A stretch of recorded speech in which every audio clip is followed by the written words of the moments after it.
Yay. All right, everybody, come on in. File in. I guess it's not Everybody's got to really a file in. filing. File on in. We'll pretend like we're all together here. Please tell us hello so we know that people are here and can hear us and who's here. Let me make sure everybody can chat. Everybody can chat. Okay, great. Hello, Melanie. Good to see you. All right. We are here today to talk about BookFunnel, which is hands down one of my favorite tools. We've been using it for years as a way to grow our advanced reader teams, as a way to have that connection from Amazon where you don't know who's buying your book. So putting something in the book on Amazon so that they can find a way to come find you in other formats. So great tool for email list growth and all of those things. And Damon Courtney of BookFunnel has been such a great supporter of our community year after year. We've done some wonderful webinars, and this time I thought, you've given us so much information about how to build your email list and how to utilize your book to bring people to your email, all those fun things. But let's do one where we just tell people how to use the tool. Right.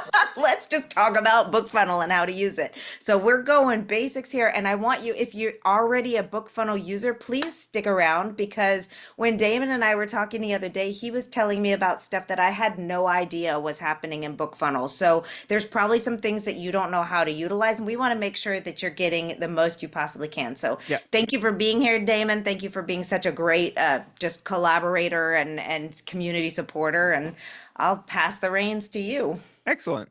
So I'm going to what I want to do today is really kind of walk through. It's really kind of beginner book marketing, but more importantly, it's kind of like beginner book funnel. And the reason is because this is what most people use BookFunnel for, right? What people use the tool for, and really why I built it initially. So we, in the 10 years that we've been around, we've added a lot of amazing features, and we do a lot of things. As Alexa was talking about, we've done several webinars where she asks me questions and we go over some of the other features. And so she's actually going to give links out to those other webinars that we have done because there's a lot more information in those as well. Once I am done, I'm leaving plenty of room for questions, and I'm happy to take questions, not just about what I am talking about in this presentation, but any questions that you have about BookFunnel. I am the creator and I'm still the lead engineer. So I'm still out there every day building new stuff. So if there's anybody in the world that can answer your BookFunnel question, it's going to be me. I'm going to share. I have to request to turn screen sharing on, and then I am going to. I'm going to start with the presentation, and then, like I said, we'll do the presentation, and then I'm going to leave plenty of room for questions later. So, I titled this talk "Building Your Book Funnel with BookFunnel" because we love alliteration at BookFunnel, and you really can't get more alliteration than using the same word twice, but in different ways. The name BookFunnel actually comes from this two-word term, which is a book funnel, and what is a book funnel? It's really just a play on the marketing term. Marketing people use the word funnel when they talk about trying to get people in the top of the funnel and then, give them cool things. There's this cute little graphic there. But attention, interest, decision, action for all you Glengarry Glen Ross fans. And then, trying to get them out the bottom and, of course, get them to spend money and buy things. In the case of authors, we're talking about books, right? We are authors. We are selling books. So we're trying to get readers at the top of the funnel, woo them in our funnel, and then get them to buy books. What is a book funnel? That's me. Um, it's not just me. We have an amazing team. But what does BookFunnel do? We do all of these things, and we actually do a lot more than this. But this is just kind of a quick rundown of some of the features that we do. And I'm not talking about all of these features today, though I'm happy to answer questions on them because I want you guys to feel like you've got me here, and that's one of the benefits of attending these things live is that you can ask lots of questions.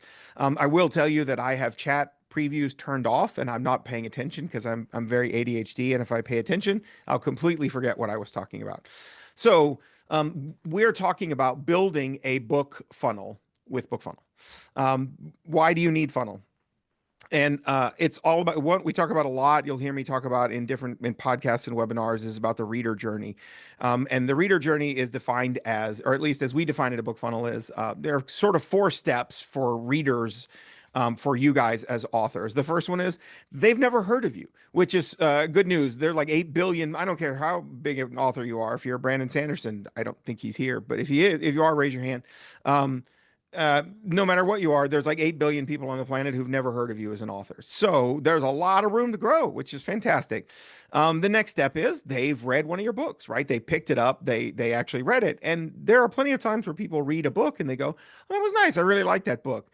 But I've read books, I've listened to music, I've done lots of things where I would say, "Oh, I like that," but I wouldn't necessarily call myself a fan of that artist yet. That's just like, "Oh, I read that book and that was nice."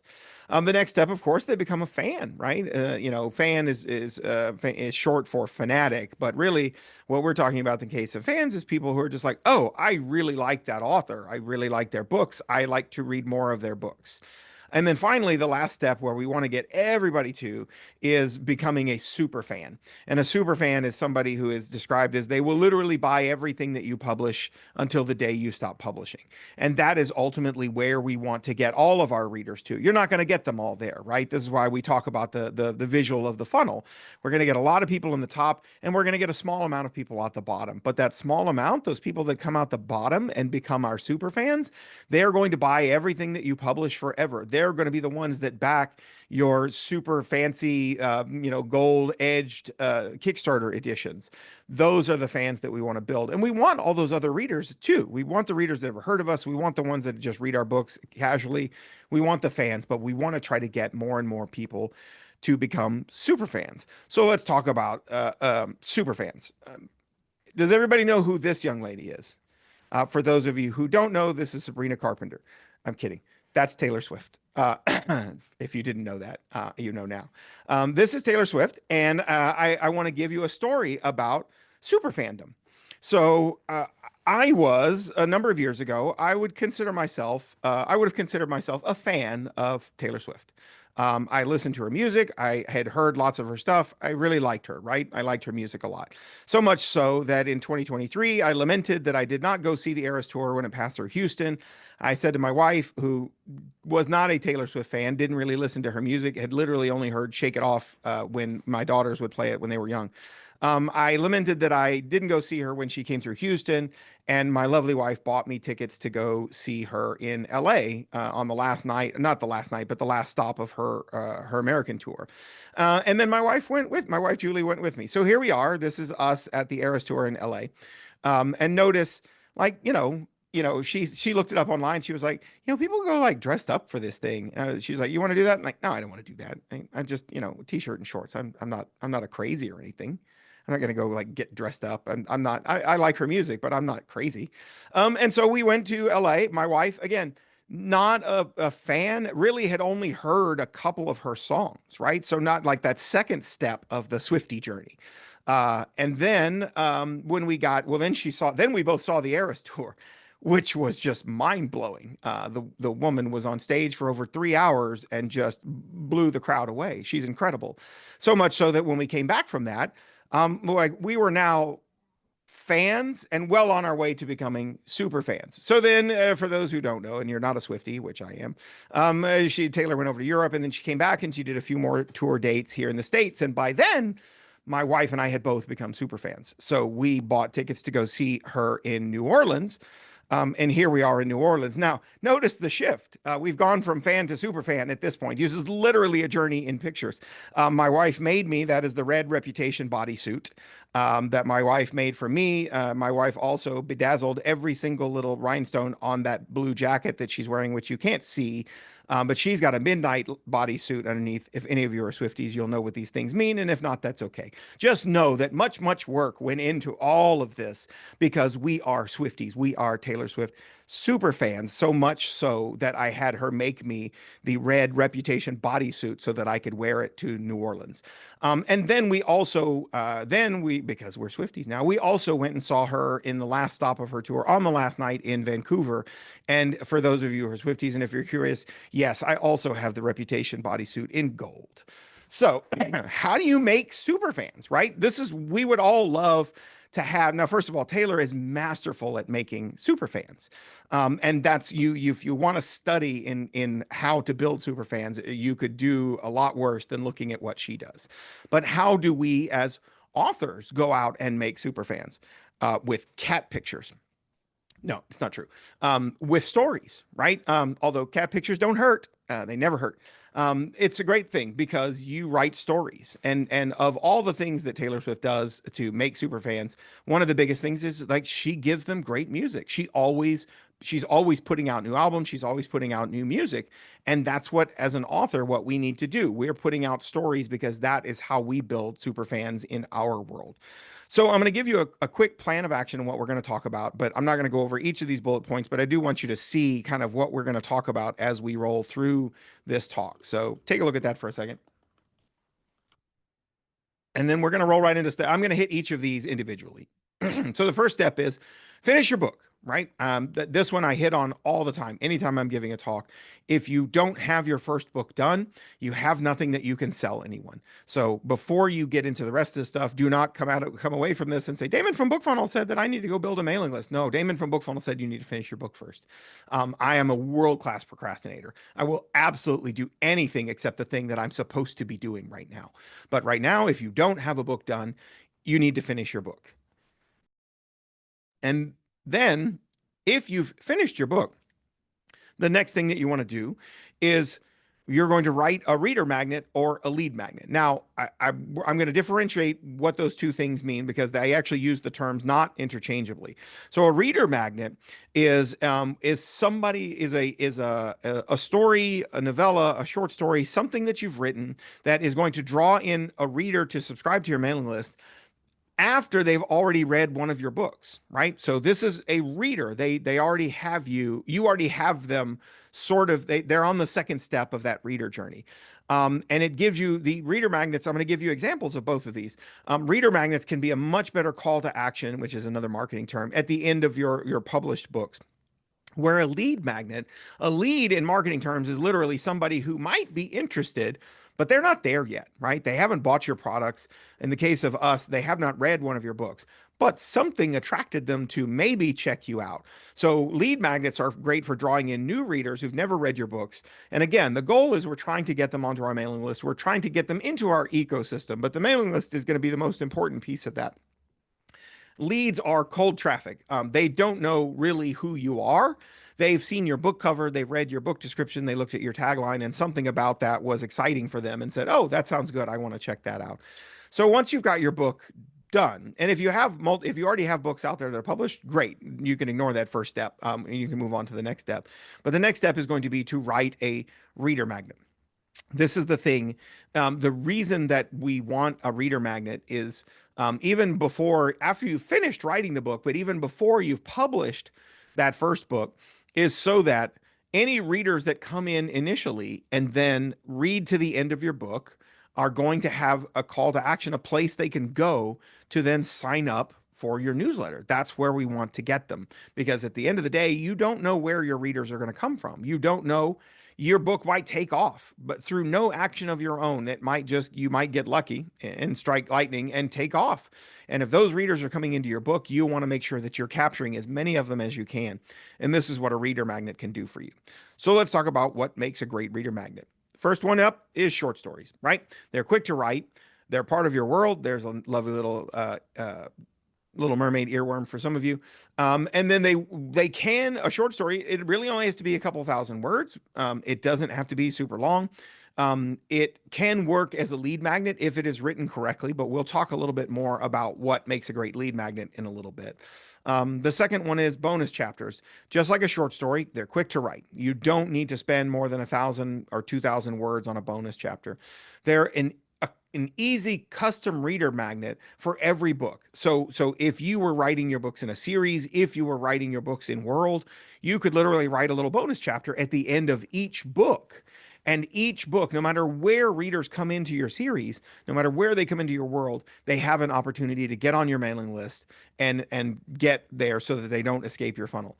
Very high engagement with bonus chapters. If somebody reads the book and they like it, Hopefully you've done your job right and they like the book and they really like it. They get to the end and it's like, oh, hey, there's one more bonus chapter that happens a little bit later, and you can read it for free by joining my mailing list. That's great because it attracts fans and not freebie seekers. People that just want free books to read, are bonus chapters are worthless. It doesn't mean anything if you've never read the book. The bonus chapter is meaningless to you.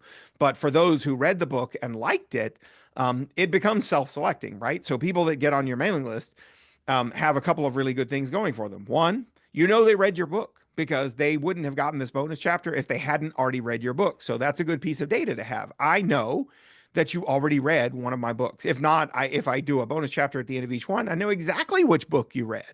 Then I know you liked my book because if you got to the end and you were sort of meh about it, you're probably not going to give me your email address and sign up for, to get on my mailing list. You're going to do that if you like the book and then you want the reader magnet. So I have really important pieces of data about you. You read my book, you liked my book, and you liked it enough to give up your email address to get so you could read the bonus chapter. Another bonus with bonus chapters is you can reuse your existing cover. So if you've paid for a really nice book cover, you can take that exact same cover, slap a little bonus chapter ribbon across the side of it, and bam, you've got a new cover. Downside, bonus chapters are not a good lead magnet.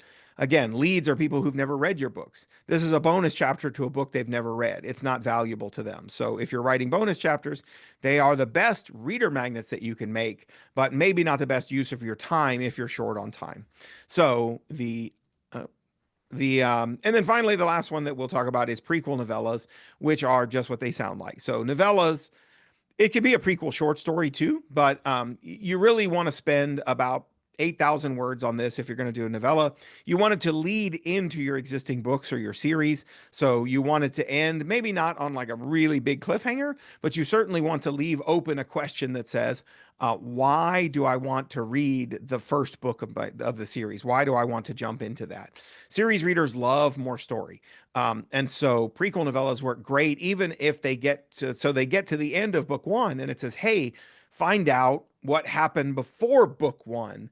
And then they want to go back and read that because series readers love more story and they always want to be complete. They're completists. So they're completionists. They want to know that they've gotten every little bit of story. So if there's a prequel, they're going to go back and they're going to read it again, assuming that they like the book that they've read.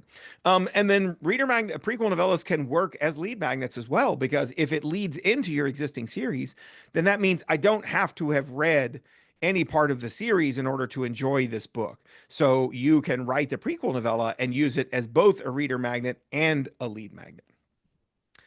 So a couple of other notes. Keep it under 12,000 words, even if you're writing a novella. You don't need to spend more time than this. And in fact, it works to your advantage when you're trying to get new readers to explore an author they've never read before. Giving them something that lets them experience your writing, but does not necessarily take a tremendous amount of their time investment is a great way for them to experience a new author and go, I really like this. I really like where they're going with this story, or I like the characters, or I like the world that they're building. You want to make sure that your reader magnet or your lead magnet is showing people exactly what they're going to get if they read your books. And then another note, if you're short on time, go with a prequel because that can work as both a reader magnet and a lead magnet, which means you're going to have, it's going to be a lot more succinct if you can write that just once. Once you have the reader magnet in place, I see Kathy has a hand raised. Can we hold questions till we get to sort of the end and just take a little note, and we'll do that. I'll answer them all when I get to the end. Once you've written a reader magnet, we're going to set up your mailing list. I am not going to run through the details on how to do that. However, I will recommend Erica Everest, The Strategic Author's Guide to MailerLite. There are a lot of mailing list services that you can use. MailerLite is probably the most popular one that authors use on BookFunnel. It's free up to 1,000 subscribers. There's been a lot of ink spilled on how to get it set up. This is a great book that actually walks you through the nuts and bolts of how to set everything up with lots of pictures and screenshots, which I like.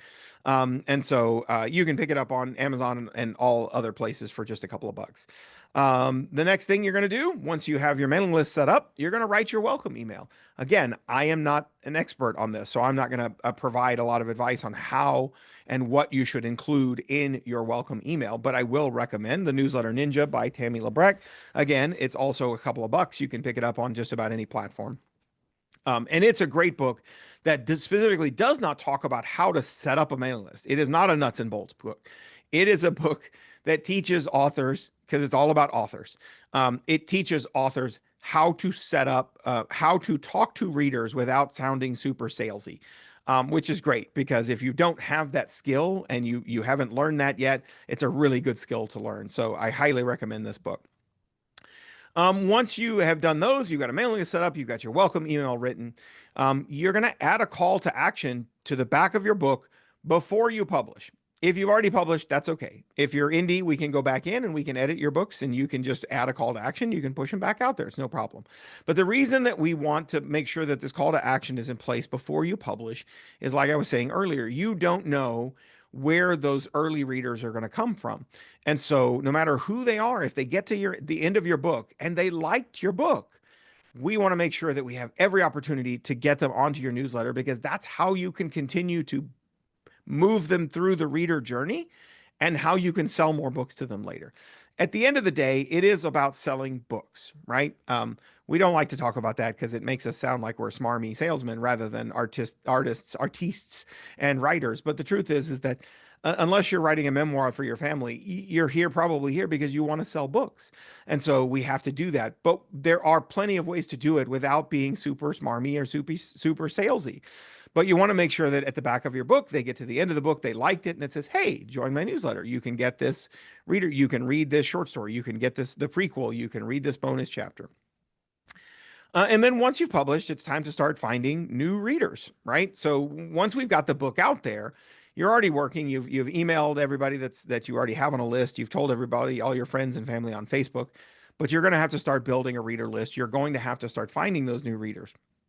And the way to do that is, if your reader magnet won't work as a lead magnet, so what we already discussed, if your reader magnet doesn't work as a lead magnet, so something like it's a bonus chapter that you've written as a reader magnet, which is a great reader magnet, by the way. But if you don't have a leader magnet, then if you don't have a lead magnet, then we're going to have to write one next. So next, we're going to talk about what makes a great lead magnet. Short stories again, but for a slightly different reason. Again, they're very quick to write. They need to lead into and introduce your books in some way. It doesn't have to be like a big cliffhanger. And in fact, you might not want to do that because some readers don't really care for that. Although it's one of those things that readers say they don't like, but then they immediately go buy the next book. So take that for what you will. But you definitely want to show what kind of writer you are. The point of the lead magnet is this reader has never heard of you. They've picked up a free lead magnet through whatever means, however they got to you. And then they've opened it up and they've started to read it. And the message you're trying to convey is, this is who I am as a writer. If you like what you're reading here, then you should come on this journey with me because you're really going to like my books. And that's great. There have been plenty of times where I've opened up books and I started reading and I was super excited about it. And within the first couple of chapters, I decided this writer's not for me. They're either, I read epic fantasy. I like dragons and wizards and elves and all that sort of thing. But I don't like super long-winded, wordy writers. And so sometimes I pick up books that everybody's like, oh my God, this is the best fantasy novel ever. And a few chapters in, I just like, nope. Like, not for me, right? The story sounds really cool, but sometimes I get hooked. But other times it's just not for me. And that's what you want to show in your lead magnet, is you want it to be a great sample of the kind of writing that's in your books. And if you can, you want to make sure that it leads into your books in some way, because when they read that lead magnet, they get to the end, you want them to go, this sounds really good. I want more of this story. So we're showing readers your writing and what kind of writing you are. Make it a complete story. And then there was, like I was saying, like, don't make it cut off halfway through and then say, now go read the book if you'd like to read the rest of the story. That's one of those smarmy things we were talking about. Readers want a complete story. It doesn't have to be, You don't have to give any of the secrets away about what's going to happen in your novel. In fact, if you can, you want to leave some open questions so that they go, huh, I wonder what happens next. But not in that I only gave you the first two chapters and then I cut the rest off and you're going to have to buy the book if you want to read the rest. So give them a complete story, make sure that they have something that they can chew on, and then roll into your book. Prequel novellas, again, we talked about when we talked about reader magnets, but here we're talking about them as a lead. So we want them to lead into your books or series. This is why they're a prequel. Again, if you're doing your job right and they get to the end, they go, huh, that sounds really good. I want to find out what happens next. So we want to leave them with a desire to pick up the first book in your series and start reading. And if we're doing our jobs right, that's exactly what's going to happen.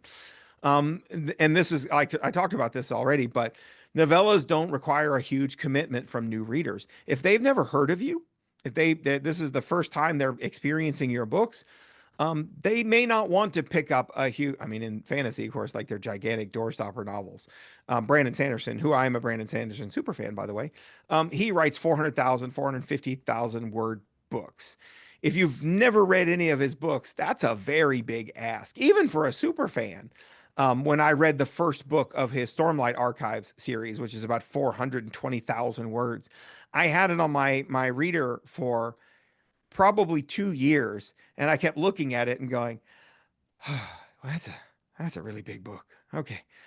Maybe I should start that. Well, no, maybe I should because I have ADHD. But also, like, it's just a really big ask, and I'm a super fan, so it took me a while. Now, once I got into it, I was like, oh my God, this is amazing, and it's wonderful, right? But when we're talking about new readers who don't know who you are, giving them a novella, giving them something of slightly shorter length is a great way to get them to experience your writing without asking a huge commitment of them.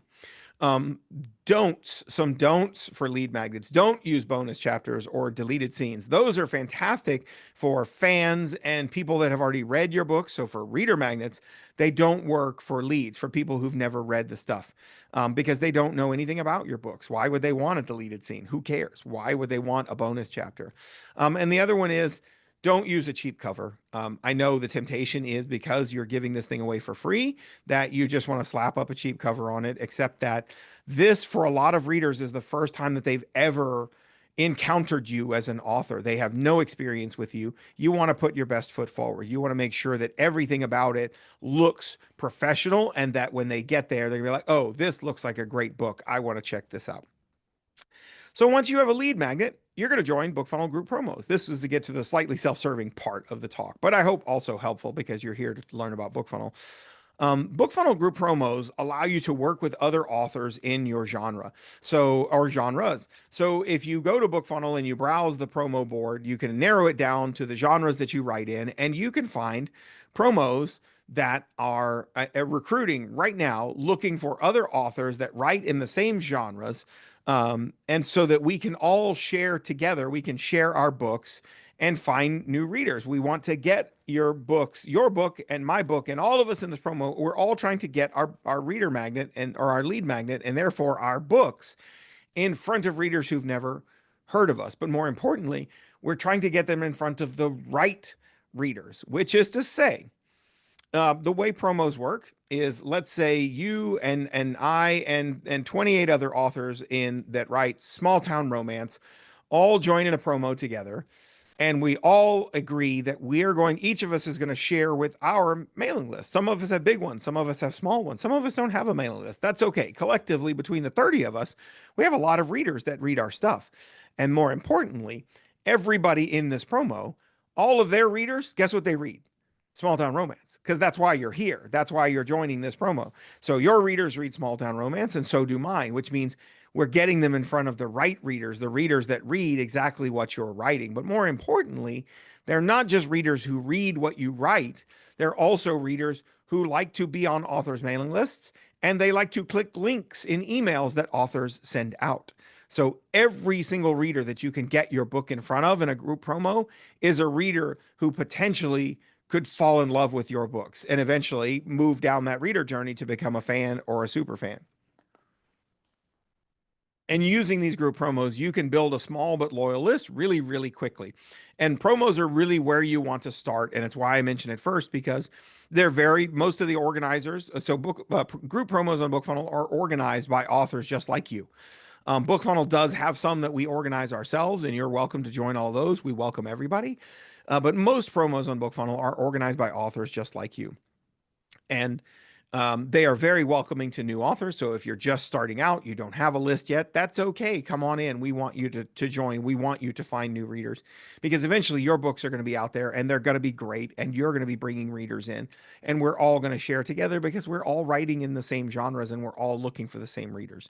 So once you've started to build that list through BookFunnel group promos, the next thing that you can look at is a feature on BookFunnel called author swaps. So author swaps are like group promos except one-on-one. I write small town romance, you write small town romance, and I agree to share your book with my list, and you agree to share my book with your list. And it's a one-on-one thing. The great thing about author swaps is we have lots of authors on BookFunnel that do author swaps exclusively. They don't really participate in the group promos. They want the more personal touch of one-on-one swaps with other authors. So they're different pools of authors that you're working with. You want to make sure that you're finding the right authors for your books. Even though somebody says they write small town romance, you want to look at their book covers. You want to go look at their Amazon page. Do they write the same kinds of books that you write? Are you a Kindle Unlimited author? Are they a Kindle Unlimited author? Great. Then you're going to share the same kind of audience. You can actually, BookFunnel will actually let you sample their books. You can open up their books and you can read a little bit. Is the writing the kind of writing that you're looking for? Is the heat, if you write romance, is the heat level of their books similar to the heat level of yours? Because that's the readers that you want to get in front of. And you want to be a little bit more selective about the authors that you're choosing because readers will see if I'm in a group promo with 30 other authors, readers are not expecting that I've read all 30 of those books by those other authors. But if I'm recommending one book, if Alexa and I are doing a swap and I'm saying, hey, you guys might like this book. Alexa's books are really similar to mine and she's a great writer. I'm not personally saying I've read that book. Maybe I have, maybe I haven't. If you have, give a personal recommendation. But if you haven't, it's still going to look like a personal recommendation because I'm putting one book up and I'm saying, I think you guys would like this. So you want to be more selective and make sure that the author's books that you're promoting align very closely with your books and your audience.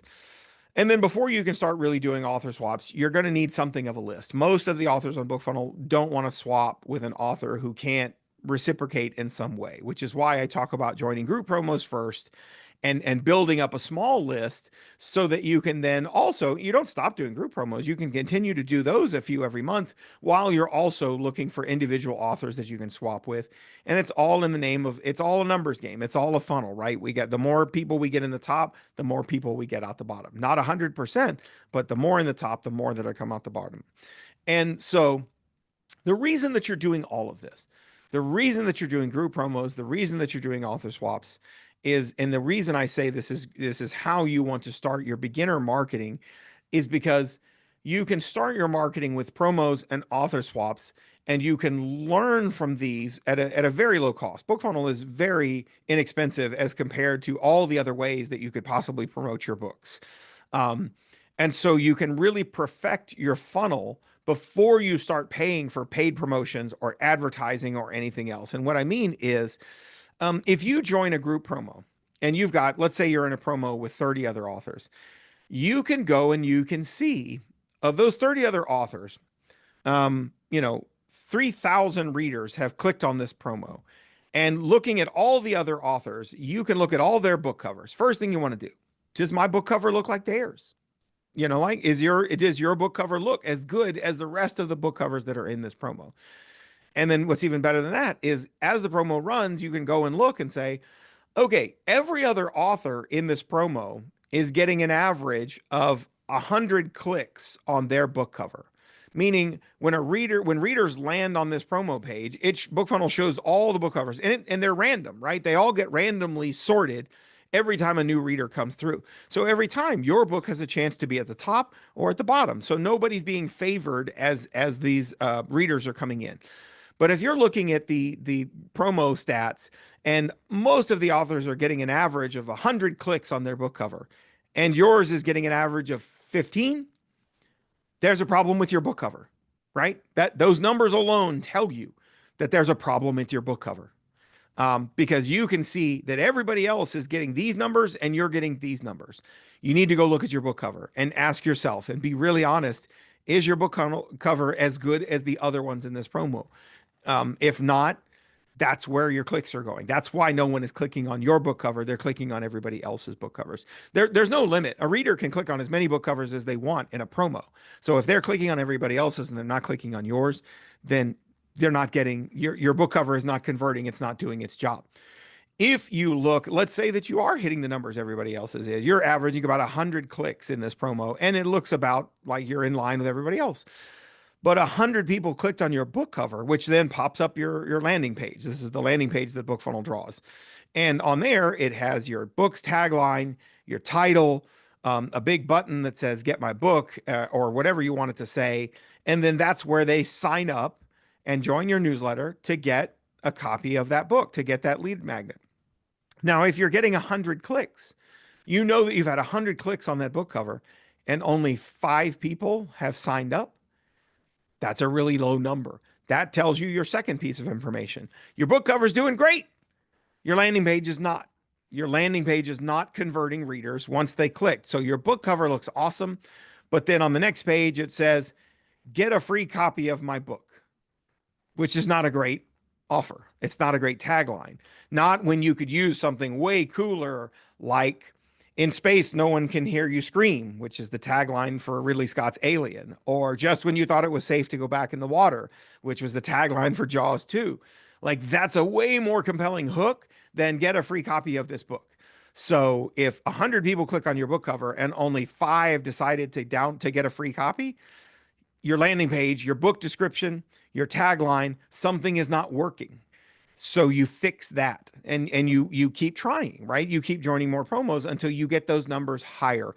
This is what I say. This is what I mean when I say perfecting your funnel so that when you start doing these other paid promotions and you're actually paying real money every time that you run a promotion, you know that your cover converts, you know that your tagline converts, and you know that your landing page is converting and people are going to sign up.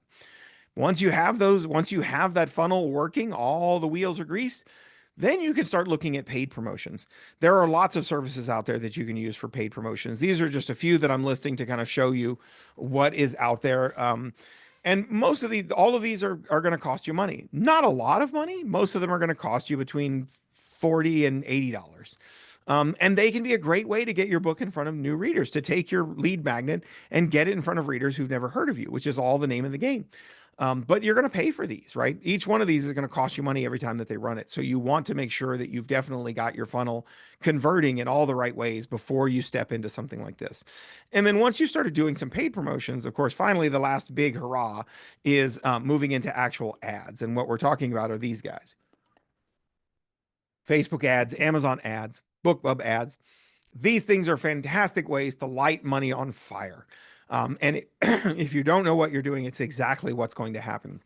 It's going to take you a fair bit of money. It's going to take you a few dollars a day to figure these ads out, because this is now one more step in the funnel. If anybody of you've ever used Facebook, and I'm sure most of you have, you're scrolling along through Facebook and there's ads constantly in your feed. But good ads make you stop and look at them. What makes a good ad? Did you put a good picture in there? Did you use really good text? Was it compelling? Did it make them stop? All of those things have to be learned. Nobody gets it the first time out. But each one of those things, all of these things are going to cost you money. If your keywords are right, your text is right, your images are right. So these things can cost a lot of money to get it right. Now, I will say there are some great books out there and some courses that you can take that will help learn these sort of things. But you're going to be in a really good position if you've gotten the other pieces of your funnel converting correctly before you get to this phase. And then write the next book, right? This is always going to be the best advice. No matter what you're doing, no matter where you're going, you should always be working on the next book, because that is, if you can't make super fans out of one book. Well, I guess you can. Some people can. But in general, it's going to take more than one book before you can start getting people into superfans. Generally, I find that I read one book of an author and I go, that was really nice. I like that. I want to see what happens in the next book. I read the next book and I go, oh, this is really good. I really like this author. By the third book, you're typically, those people are hooked and they're becoming fans now. And then, some of them even super fans. So write the next book. If you've only got one book out there, you definitely want to start getting more books and getting that backlist built up. And then, unfortunately, the advice that no one likes to hear, you're going to have to talk to your readers. This I know a lot of you are introverts. My wife is an introvert. I'm well versed in the caring and feeding of introverts.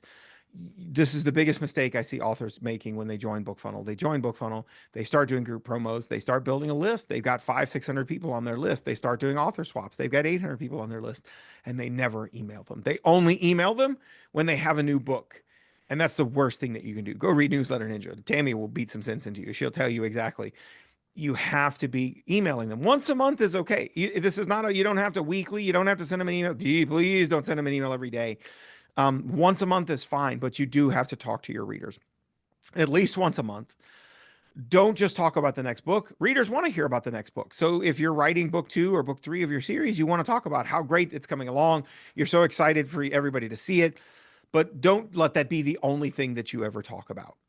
If you don't know what to talk about, talk about a new series that you and your spouse are watching on Netflix. Talk about a series of books that you're reading, right? I write epic fantasy. I haven't published in quite a while, but I started BookFunnel because I was publishing epic fantasy. I write exactly what I read. So I read those every single night I get into bed. I could tell you right now exactly which series that I'm reading. And if I don't have anything else to talk about, then that's a good thing to talk about. Everybody on my list reads my books. They like epic fantasy. So, hey, let me talk. Don't just talk about Game of Thrones. Let me tell you about the great series by Kevin J. Anderson that I started reading. Let me tell you about, have you guys read the new Michael J. Sullivan book? Let me talk about those things because everybody on my list shares the same love for epic fantasy that I do. Why else are you here? You didn't get here because you love romance, unless you just ended up in the wrong place somehow. But you're here because you like epic fantasy. So I can talk about those things. And then worst case scenario, if you really don't know what to talk about, if you really have nothing else to talk about, write them a short story. Write your readers a short story. Take 1,000 words. Pick a character out of your novel that you didn't spend a lot of time on, a side character that everybody loves. Go write them a short story and fire off once a month and just say, hey guys, work on book 3 is coming along. I'm so excited for you guys to see it. In the meantime, I had this funny idea for a short story with such an adventure with such, and I'd say adventure because I write fantasy, but you can do it with any genre. I had this great idea for a side quest or a side story. I thought you guys would like it. Here's a copy. And then just give it to everybody on your list, right? You can turn around and sell that short story in other places. Every piece of content you write is another piece of content for your backlist. But by giving it to everybody on your mailing list, you can start to build those super fans. Every piece of content that you give to your readers is just moving them 1 inch closer down the path of becoming fans and then becoming super fans. And then if you really can't do anything else, send them cat pictures. I promise you they work great. Everybody loves cat pictures. This is my cat, Colby Jack. And that's totally a cheap ploy. See, it works though, right? I just showed you a bunch of his tongue sticks out. He's got a deformed little jaw with his little snaggle tooth, and so his tongue sticks out all the time, which is why I showed you all those pictures. But I totally got you, didn't I? So to wrap up, we're gonna go through. I'm just gonna run through the bullets. Finish your book. If you haven't finished your book, finish your book. Damon from BookFunnel didn't say, honey, he told me to stop writing my book and I need to immediately go build a mailing list. Nah, Damon from BookFunnel didn't say that. Damon from BookFunnel said, finish your book. Then you're going to write a reader magnet. Remember, the reader magnet is the thing that goes in the back of your book that you want to use to attract somebody who's read your book to now get onto your mailing list. Which you're then going to set up your mailing list. And you can go check out Erica Everest's book for some help in that. You're going to write a welcome email. You're going to read Newsletter Ninja if you haven't read it already and learn about how to write a great welcome email. You're going to make sure that you have a call to action in the back of your books, all of your books, if you have more than one. But if you're just putting out your first one, you're going to make sure that a call to action in the back of that book says, hey, get my reader magnet and join my list. Don't say it like that. You're a writer. Write something much better than that. But that's what you want it to say. And then you're going to write a lead magnet. If your reader magnet doesn't work as a great lead magnet, you're going to write a lead magnet so that now you have a tool that you can start to use when you get a BookFunnel account. You can use the coupon that we have that we provide to all of the attendees for the Women in Publishing, and you guys can go use that coupon to get $50 off your first year, which is a 50% off for some plans and a 33% discount for others. But it's a fantastic deal, and it means that you can use your whole first year of BookFunnel to start building up your mailing list. And you're going to join group promos. You're going to look for group promos in your genre and find other ones that you can join, and start to build that list. Once you've built a small list, you can start looking at author swaps. You're going to find other authors that you can work with, that you can swap with, so you can get your book in front of more readers. And then finally, if you've got all of those things going, you've got all those cylinders firing, you can move into paid advertising. I highly recommend you have at least 3 books or more before you start working on paid advertising, because paid advertising is all about dollar multiplication. If I've got one book and I spend $1 on advertising, I get $1 in return. If I've got 10 books, for every dollar I spend in advertising, it's a 10x multiplier. If I get somebody to read book 1 and then they go on to read book 2, 3, and then they buy the rest of the series, that $1 that I spent in advertising was multiplied by all the books that I have for them to read. So before you really start spending real money on paid advertising, I would highly recommend that you get multiple books out there so that you have those dollar multipliers. And now we're going to open up the floor for questions. I know Alexa's probably been looking at the chat, so I'm going to let her fire the questions at me. If I start scrolling through the chat, I don't know how I could make it through. I gotcha. Okay. So, I'm going to stop sharing so we can see each other's lovely faces. There we go. perfect. Okay. So, can you share some resources on how to best integrate BookFunnel with Substack? So Substack doesn't have and doesn't allow any kinds of integrations. They will, and they like really don't, because we looked at it, and they if you go looking for it, Substack has an article in their help base that's like, no, we don't have that. No, we're not going to build it. So they've made it very clear that they're not really in that market. That said, you can import readers into your Substack. So if you're using BookFunnel to grow a mailing list, you can export a CSV out of BookFunnel. A CSV is just a comma separated file of the email addresses. And then you can go and import that into Substack. That's really the only way to do it. There is no automated integration with Substack, and they made it clear that they don't want one. Perfect. Really quickly, a couple people are asking about the discount. If they already have the $20 a year level and paid the renewal in May, can you still upgrade with the discount code? Absolutely.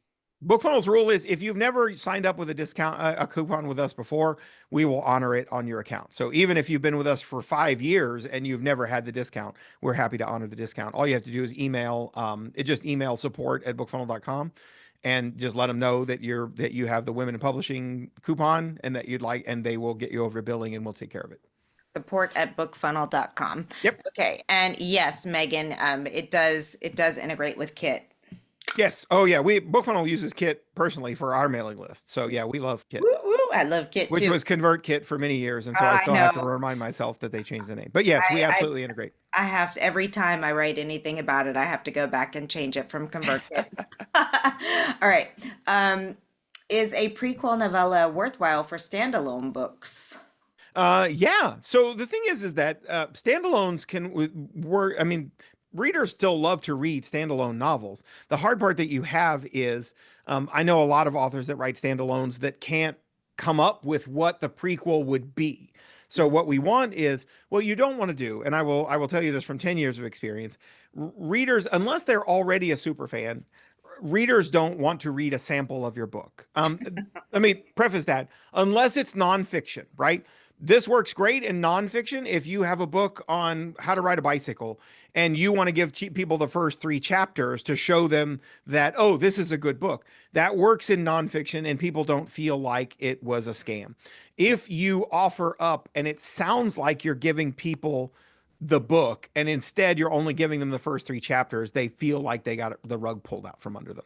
So the hardest part for standalone is mostly that they can't come up with an idea for what the prequel should be. If you know what the prequel should be, absolutely prequels can work great to lead people into the standalone novel, because what the prequel does, the prequel is just a thing you're going to give away for free. So it's a few thousand words, 5, 6, 8,000 words, whatever you want it to be. And then when they get to the end of that, The goal is they get to the end of that and they go, oh, I want to read this book. It doesn't matter that it's not a series if it just leads into the next book. The goal is that when they get to the end of that, that they want to read that book. So if you have an idea that works for your standalone novel, great. The hard part is like, you know, you're Stephen King. It's like, what's the prequel to Carrie? Yeah. So like, so that's what I see from standalone authors is not that prequels can't work. It's that they have a harder time coming up with what that is. Yeah, you kind of just answered this next one from Melanie about using an intro or first chapter for a lead magnet for nonfiction. It But works. It does work for nonfiction. A couple pieces of advice. Make sure that you always include the full table of contents at the front of your sample, because in nonfiction, what I want to know is I'm typically looking to and we're talking about nonfiction that is nonfiction. Memoirs are also nonfiction, but in general, we're talking about like how to ride a bicycle, how to lose weight, whatever you're selling as nonfiction. Nonfiction readers are looking for your book to solve their problem. And so I want to see the full table of contents to know that, okay, well, I'm only reading the first three chapters, but I can look at the titles of the other chapters and go, this book is going to help me. It addresses the thing that I need. got it. That's great advice. Okay, so do you have any advice? This seems to be the hardest genre in the world, I think. Middle grade chapter books. Oh, yeah. So, so middle grade chapter books and children's books, children's picture books are a hard sell because the parent is the buyer, but the child is the reader, right? And so you're trying to pitch something to the parent initially, but then ultimately the book is for the child to read. I will say that in that case, samples can work because the parent doesn't. I mean, my kids read the Wings of Fire series. My kids read the Magic Treehouse. I am not, as an adult, going to sit down and read the entire Magic Treehouse book to see if my kids. I'm going to sample it to see what is the reading level and do I think my kids are going to enjoy this? And then I'm going to make the decision about whether this is something to buy. I will say that generally, when you're dealing with middle grade and children's books, you're almost invariably you're leading them to print sales. Mhm. Most parents still even at middle grade. They don't want their kids reading on a tablet because their kids are on tablets all day. So they want physical books to read, especially with children's books. I don't want to sit down and read on a Kindle to my kids. I want them to sit down and we turn the pages and we read the books when we're talking about picture books and things like that. So some of the advice that I have seen from other children's books authors is sometimes it's best digitally to just give the whole book away for free. Yep. If give them the first book. If you're writing a middle grade series, give them the whole book. Let them download a PDF if you've got a lot of pictures in it. PDFs work great if you have a lot of pictures. If it's a chapter book that doesn't include a lot of imagery, let the parent download the whole thing. That is not going to. They're not going to read that and go, "Oh, okay, great. I'll just hand the tablet over to the kid to read the book, and now I don't have to pay for it." No, what they're trying to determine is this book, do I think my kid's going to like it? And if they are, I'm going to go straight to your website. I'm going to go straight to Amazon and I'm going to buy the print book because that's what I want. That is how you do magnets when it really comes to children's books and middle grade books. It is still a hard sell. Yeah. I'll be honest with you, but that is, I have seen authors that literally just give away every book in their series, like digitally. You can just download, if you can come to my website, you can download all of them, or you can just preview, you can look at all of them in PDF. Because that's not where I'm going to sell you. I'm going to sell you when you go on to buy the whole set in paper, or hardbacks or paperbacks or however you've got them. I will say, I've seen a lot more authors in the last few years really leaning into building out their own website. So trying to do more direct selling, so that you're getting a little bit more of the profit when people do buy the books. Once a parent is, I mean, in like my case, right? Which my kids are a little older now, but I still have a 12-year-old and my kids are all readers, and they do that because we read a lot when they were younger. But like, once I found a few books, we'd generally buy book one or two in a series. and then determine and then see if my kids liked it and then go on and go, okay, they liked it, great, buy the next 12, buy all 12 of them, just buy the whole series. And so if you're just giving away the digital versions on your website and you say, here, you can read them all, check them out, let them find out if they're good, and then once you read it, click here to buy the box set, and you can buy all 6 of the whole series right here for one low price. That's a really, really good offer, because if I click on it and I flick through it and I go, oh yeah, I really like this. This is really good. Then if you offer me a discount, well, I love discounts, so I'll happily go and buy the whole series there. Yeah, great answer. By the way, multiple people in the comments have said this is the best webinar you've done yet, and one of the best webinars they've seen from our sponsor webinars. So, Hooray! um, Thank do you, you everyone. ever share click averages for NL promos or sales promos? Not sure how to gauge if I'm doing enough. No one has rejected me based on status, but I'm curious. So this is a conversation we've had among our author admins a couple of times, and it is something that we have considered. What I want to do is I always want to make sure that we're giving you good data. So like I talked about, we show you how many clicks your book covers are getting so that you can compare them to the other authors in the promo. It is very helpful for you to see if you're stacking up, right? Because sometimes so here's the thing that happens a lot. Authors come in and go, why isn't my book getting any signups?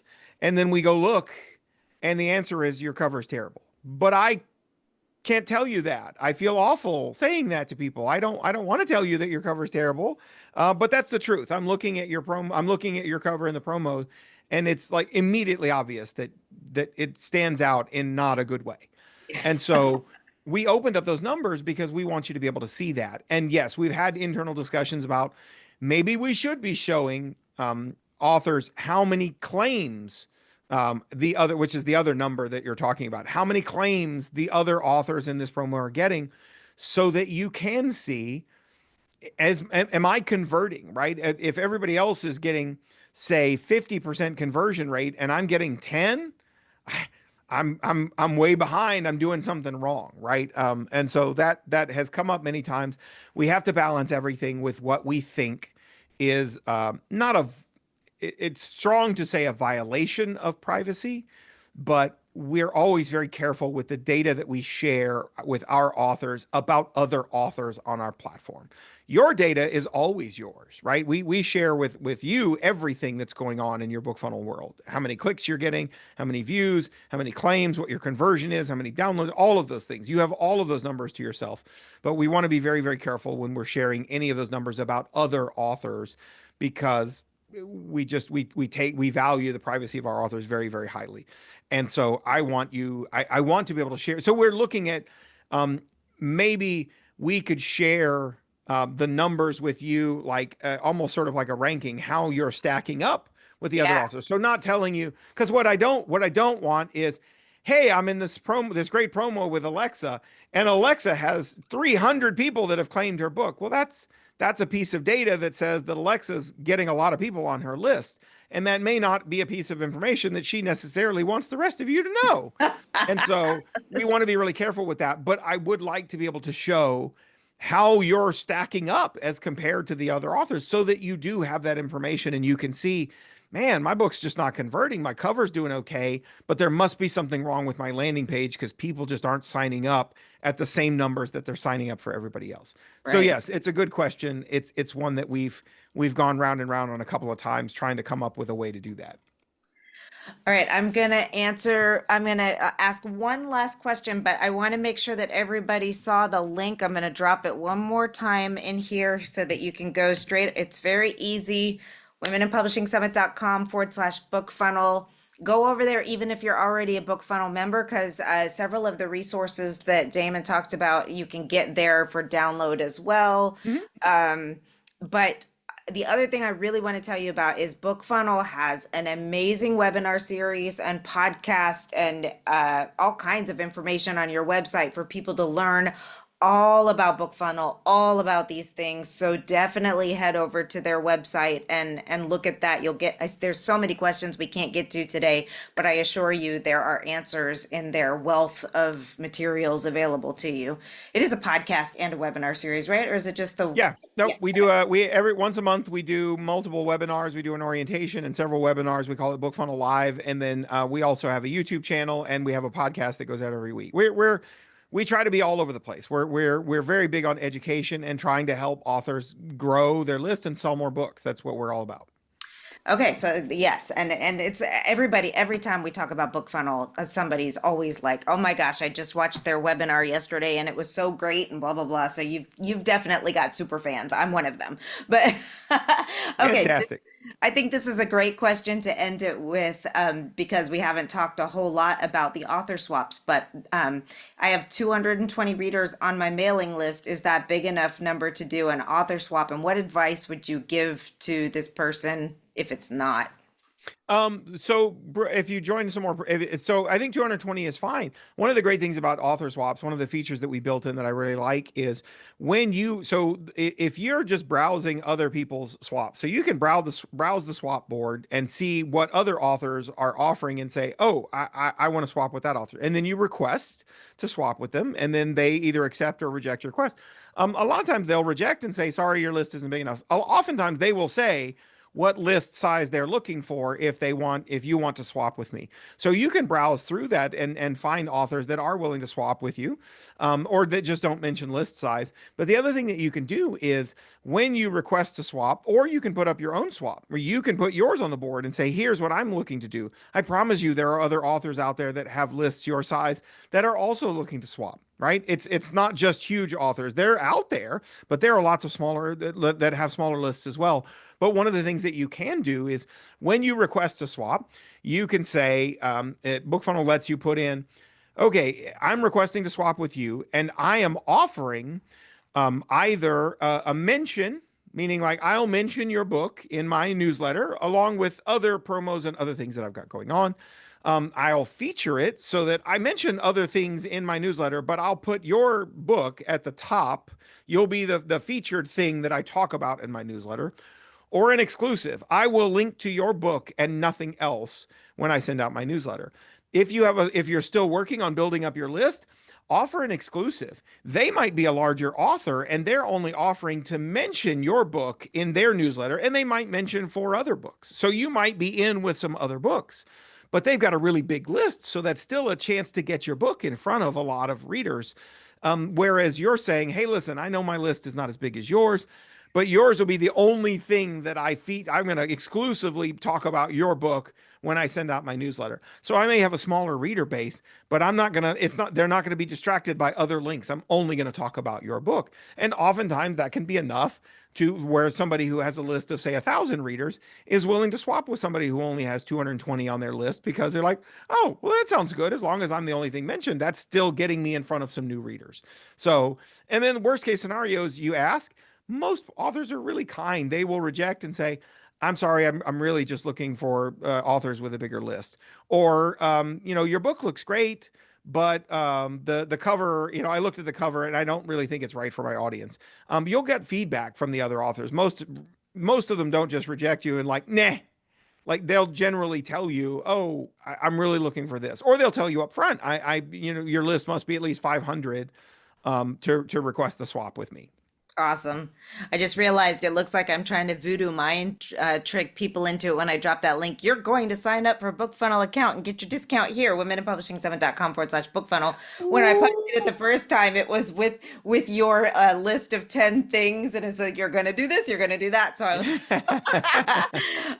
okay, just a quick, I know I said only one, that was the last question, but Kimberly did come back and clarify her question about the data that you're sharing. She's asking Sure. more about the promo reputation versus the individual book status, although I think that was a great answer too. But now I don't remember what the original question was, but I think what you mean is what you're talking about is being able to see the reputation. So if you join a promo, if you are the organizer, you can see the reputation of every other author in that promo. If you are not the organizer, you can only see your own reputation. You don't see the reputation of everyone else in the promo. The reason that we do that is because once again, this time it is about privacy, but it's more about pitchforks. I don't want everybody getting out the torches and pitchforks and going after people that have lower reputations because you don't necessarily know why the organizer allowed them in. The organizer might have said, "Hey, your reputation doesn't look that great, but I'll let you in as long as you share on the first day and bring in at least 30 clicks, then you can stay in the promo." But you don't have that context and you can't see that. And so I know other services out there will tell you everybody in the that is in the promo, and it will tell you everybody's reputation. I just want to make sure that everybody's being kind as possible. So we don't share that information openly. What we have talked about doing is giving organizers more of a reputation, because really what you want to know is, if I join this promo, is this organizer doing their job? Are they doing the work to make sure that everybody is doing their part and sharing with everybody's list? And if they're not, is that organizer being proactive and going, you know what, you didn't share, you're out of the promo? Or the organizer is looking at all these reputations and going, no, you're not in, right? That's really what you want to know. And so we have looked into ways for BookFunnel to start sort of scoring organizers in a way that when you're looking at the promo, you can go, oh, this organizer has a really high score. That means they do a good job. They run a good promo and they keep it clean and they make sure that the other authors participating, that everyone is doing their job. Yeah. So I didn't see your exact question. I hope that answers your question, why we don't currently display that data. And again, how we want to display the data. We want to give you the information that you need, which is, you want to know that when you're joining the promos, that you're in it with other people like you who are also doing the work, and that you're not in the group project where one person's doing the work and everybody else is just being dragged along. And we want to find a way to give you the visibility that says, no, this is a good promo to join, without necessarily giving people torches and pitchforks. I think that's great. I'm glad that you do that just to make sure, because you never know.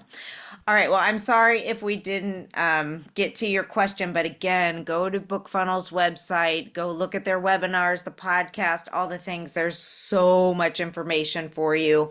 And I'm sure your question will be answered. If not, support at bookfunnel.com. You can get help that way Yep. too. Yeah, we And have an amazing team. We're there 365 days a year. Even if you're not a BookFunnel user, we're happy to answer your questions. So please drop us an email.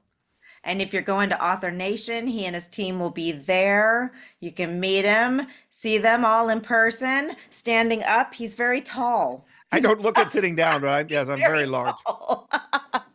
Oh, thank you, Damon, so much again for your support and for everything that you bring. This really was a really fantastic webinar, so I appreciate it. Thank you so And much for having me. we'll see you all soon. All right. Thanks. Thanks, everybody. Thank you for coming. Bye.